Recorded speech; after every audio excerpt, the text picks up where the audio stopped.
Good day, Mr. Ambassador. Thank you for your time. We really appreciate it.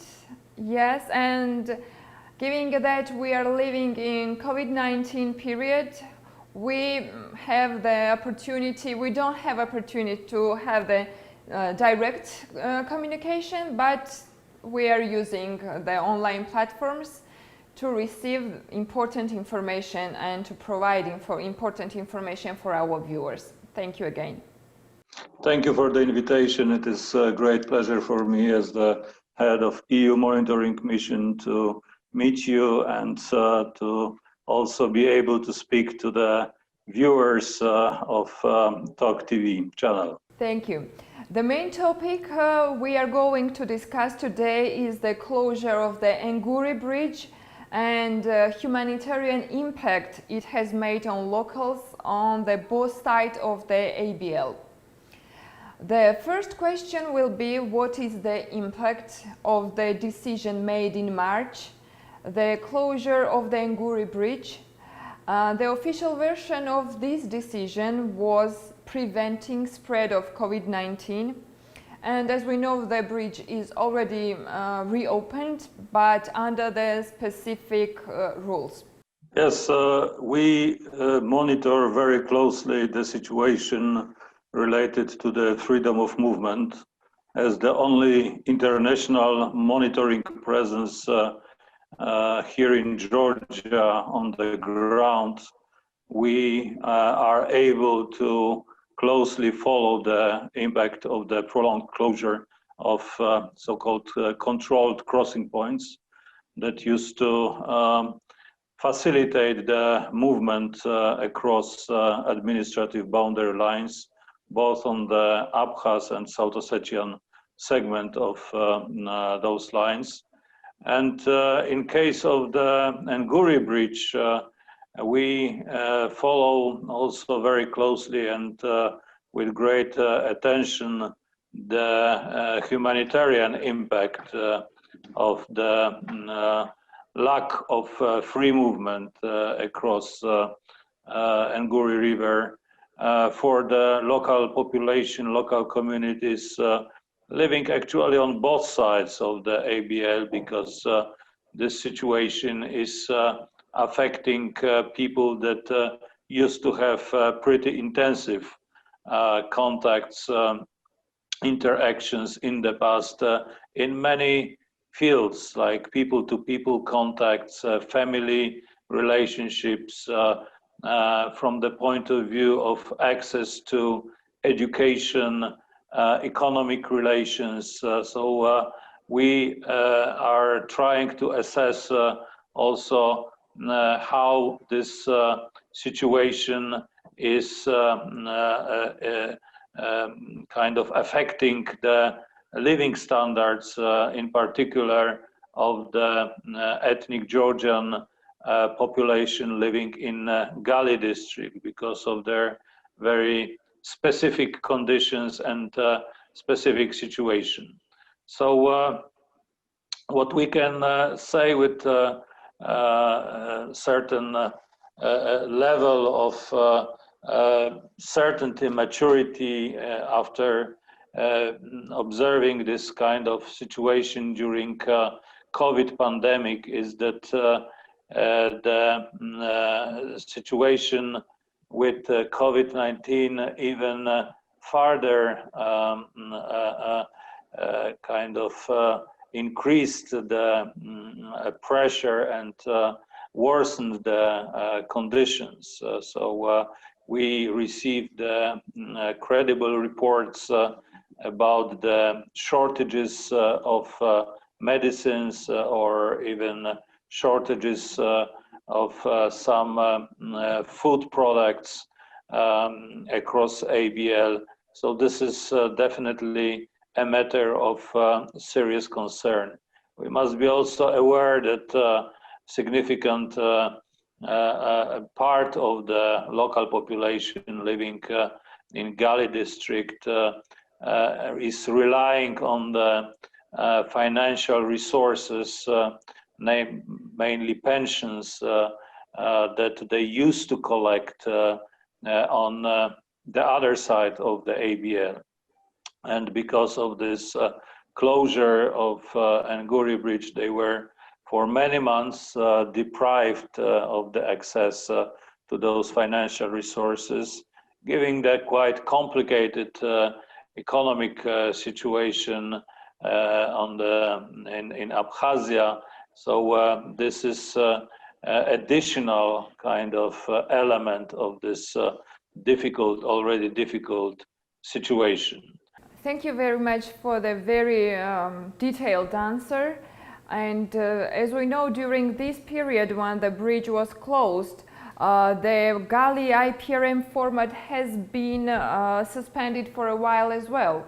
So what are the results of it? Unfortunately, GKIPRM had been suspended for a while, even longer than the closure of the Nguri Bridge. We are, as EUMM, one of the participants of this format. We also chair or co-facilitate another similar format related to South Ossetian theater, so-called Ergneti IPRM, that we managed to restart after almost 1 year of break this summer. So we hope that the same, so to say, solution could be found in case of GKIPRM, because it goes without saying that such direct dialogue, especially focused on the resolution of practical daily problems existing at the ABL, problems of cross-ABL character. This is a very useful instrument that is contributing actually to the prevention of potential incidents. This is the right forum actually to tackle the daily problems of the conflict-affected communities. This is also the good confidence building measure that is building this necessary level of mutual trust. So we follow closely the development regarding the GKIPRM. United Nations is in charge of this format. Right now, because of the COVID pandemic, we don't have regular meetings in Geneva in the framework of Geneva International Discussions. So those two formats of IPRM, incident prevention and resolution mechanisms, are available, and they can be used in order to facilitate this kind of direct dialogue.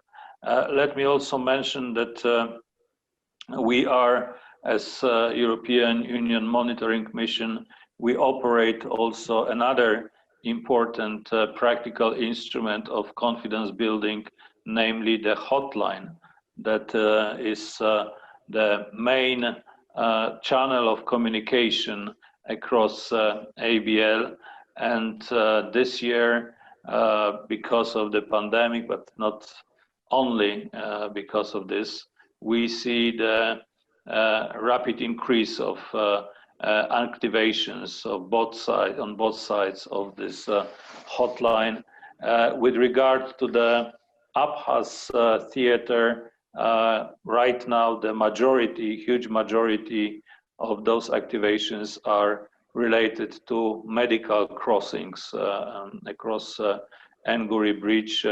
So this is a very important tool during this very difficult phase of the COVID-19 pandemic. So this hotline is available 24 hours, 7 days per week, and we managed to help many patients seeking emergency, non-emergency medical care on this side of the ABL, in hospitals, in other facilities. So this is practical contribution, I think, to the resolution of the problems with access to medical care for the population living on the Abkhaz side of the ABL. In the mandate of EUMM, we read that the one main goal is to facilitate the resumption of a safe and normal life for the local communities living on both sides of the administrative boundary lines, ABL, with Abkhazia and South Ossetia.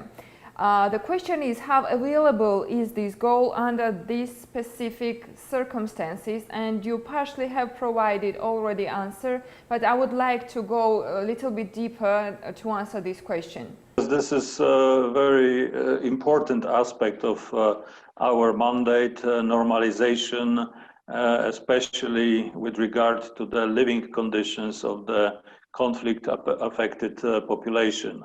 And I will be very frank, we don't see significant progress in this direction, unfortunately. And this current situation related to the COVID pandemic is not very conducive, is not contributing to the progress in this direction. So what we see is, to a certain extent, growing actually isolation, separation. We see continuous activities related to something that we call borderization, so the construction of the infrastructure along the ABL that is preventing actually local population from crossing this line. We see also a growing presence of security actors at the ABL that is again creating a kind of atmosphere of intimidation that is scaring actually local population and is affecting their sense of security as well. We see continuous detentions under the pretext of so-called illegal crossing. This is another issue that we follow very closely, and this is definitely also affecting more or less the possibility to have this kind of cross ABL contacts. In many cases, we are talking about very kind of dramatic situations. Yes, people are trying to cross ABL to go to the other side because of some personal issues like attending funerals of family members, or they are trying to visit elderly people, or they are seeking emergency medical care. So those are again humanitarian issues, and I think this is also affecting significantly the sense of normality among the local population. Let me also mention something that is mainly affecting the younger generation. So the issue of access to education, in particular education in native language. So kids, students from Gali district who would like to attend schools, universities, they face significant problems. Yes, there is lack of predictability. They don't know when and how they will be able to cross actually. So there were also some problems with the documents that are accepted as those that allow the crossing of the of the ABL. We had some issues with the issuance of so-called de facto Abkhaz passports or some propusks, as they are called in Russian. So this is, as I said, kind of creating a sense of instability, a sense of unpredictability, and even with the kind of temporary openings, I think we should seek and encourage a kind of permanent solution that will take into account the interests of the conflict-affected communities living along ABL. As you said, there are very dramatic cases, and for example, there has been a very loud case when the person tried to swim over the river in order to reach another border. So we are really facing very dramatic examples caused by the closure of the bridge. And the last question, you are the head of the monitoring mission since March 2020, and yes, and as we know, you have held already several meetings with the governmental officials of Georgia, and you are very well aware about the details of this conflict. So I would like to ask you now, what are your views in order to fulfill mission's goal, your personal views, and another thing, what do we have to expect? And are we going to expect any changes in the mission priorities due to the COVID-19? Yes, thank you for this question. Yes, I can confirm that we enjoy very good cooperation with Georgian authorities, both on the highest political level in the country, but also on the kind of pragmatic working level with our main partners among Georgian institutions. And this is something that we feel on a daily basis, a lot of understanding, a lot of appreciation directed towards our activities. So this is a very good cooperative atmosphere in which we operate, and it's always very kind of creates better conditions definitely for our operations. As you mentioned, the kind of short-term goal right now for us during the pandemic is to maintain our operational activities, our visible presence at the ABL in the theater. So this is what we tried to achieve during the initial phase of the COVID-19 pandemic in the spring. So we managed to only slightly reduce our patrolling activities, number of patrols that we conduct daily. During the summertime, we went back almost to the pre-pandemic level of activities. With some efforts, we managed also to restore other activities like human security patrols, for example, where we meet with representatives of the civil society, with representatives of local population. We follow some other aspects of the situation on the ground related to human security, to gender issues. We also resumed during the summer our visits to the units of the Ministry of Internal Affairs and contacts with the Ministry of Defense.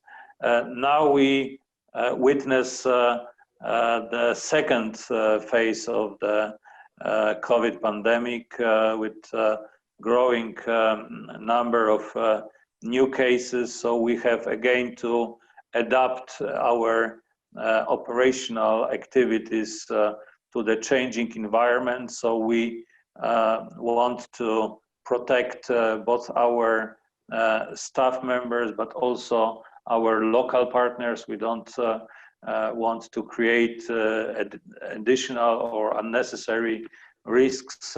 So this is a kind of constant process of adaptation. We want to be agile, we want to be flexible in order to retain those abilities to conduct our monitoring activities, but also to prepare reports that we produce on a regular basis, and those reports are the main source of information for both Brussels-based EU institutions, but also for the capitals of the EU member states. This is also part of our mandate to inform EU policies with regard to Georgia, but also wider region. And here, I think we also see, unfortunately, some complicating issues from the perspective of development, from the perspective of regional security, the escalation that we witness in and Nagorno-Karabakh, relatively close to our area of operations. This is additional element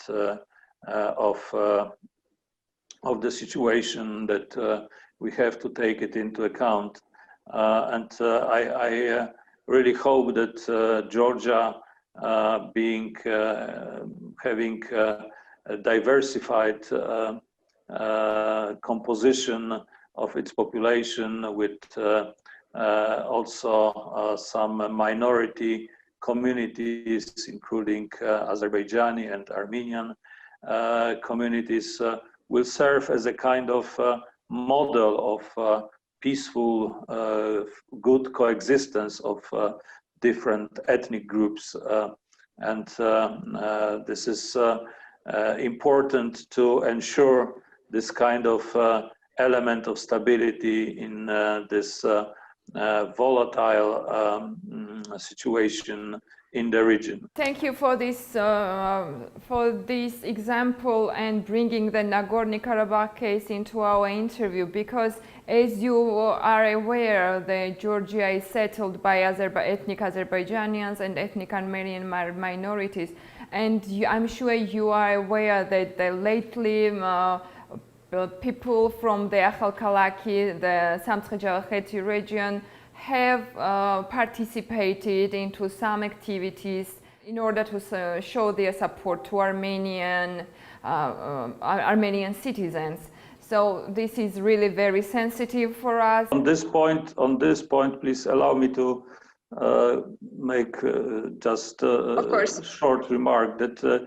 in such a delicate, sensitive situation, it is important to be aware that some external actors might use disinformation, fake news, and similar hybrid activities in order to instigate some tensions or in order to destabilize internal situations. So I think this is very important role of the media outlets like you and responsible journalism, to be aware of such risks, but also to be able to provide objective, fact-based information, news that is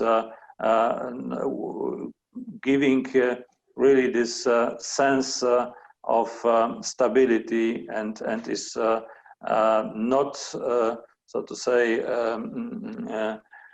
contributing to certain media chaos that might be created. So I think This is yes, totally agree. That media has very important role in this process. You play a very important role, yes. In the current political context. Fortunately, we have very good examples of cooperation and collaboration of the ethnic Armenians and ethnic Azerbaijanians living in the territory of the Georgia. They are participating in the joint programs, joint workshops. They are members of the joint NGOs all together, and they are providing really very good example of the friendship despite the ethnicity.